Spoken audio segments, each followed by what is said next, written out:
Let's talk about police accountability and wrongful death lawsuits. Police accountability is not what a settlement on a wrongful death lawsuit does. It leaves the officer employed as an officer after the wrongful taking of life. A family seeking justice is seeking accountability by way of prison and the firing of that officer. A wrongful death lawsuit accomplishes none of that. Even if you win, the officer will not be paying the compensation that is won. You pay, not the guilty.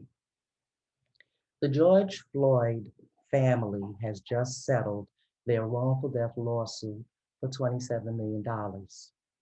The criminal case against Derek Chauvin is in the process of selecting jurors, and those jurors shall decide whether or not he is guilty as charged. So the wrongful death lawsuit has been settled while the criminal case moves forward. Any questions? There appears to be a pattern and practice of settlements absent justice. Either a grand jury fails to indict or fails to convict, but settlements are continuously given, and noticeably just before a failure to indict or convict. A civil lawsuit for a wrongful death has nothing at all to do with criminal charges. They are two distinct separate actions in a court of law. Yet the standard appears to have become money in lieu of convictions. For that is the pattern repeated over and over again, settlements without justice. I have yet to meet a family who calls it justice when receiving these settlements, nor should we, because they do not hold the guilty accountable. Accountability should come by conviction with a sentence in equal proportion to the crime committed. Yet even when convicted, the sentence bears no comparison to the crime committed. So we have a ways to go before seeing true accountability. I fully expect the defense in this case to pull every trick in the book to prevent that officer from being convicted, not simply because that's his job, but because of prior attempts to negotiate terms by which Derek Chauvin could serve less than a 10-year sentence.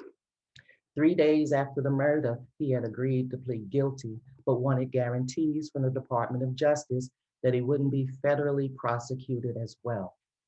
He wanted to serve his sentence in federal prison instead of state. The Department of Justice was willing to make the deal, but because city officials and Chauvin's attorneys wouldn't wait, the DOJ pulled out of the deal. They didn't want to wait because people were setting fires and destroying property and the situation was escalating.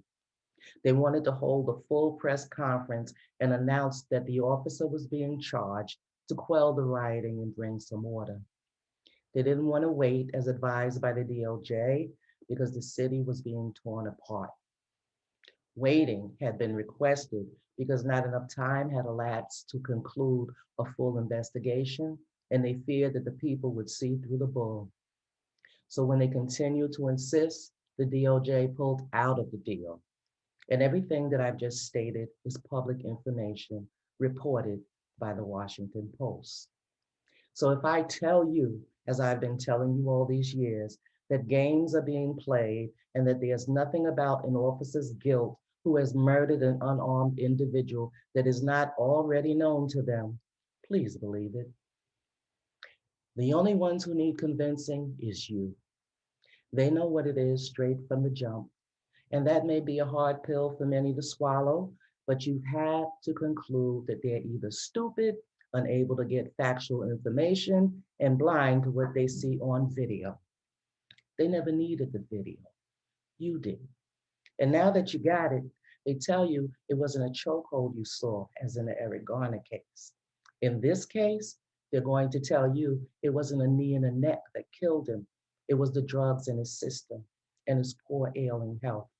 And America will be okay with that. After all, 27 million is a lot of money, which is precisely why it was offered. Will it be okay? That remains to be seen. I'm Danette Chavis for National Action Against Police Brutality and Murder, with a current demand for accountability across the nation, with over 1 million and counting who have joined it. I hope you will too. Not only join it, but support it. Thanks.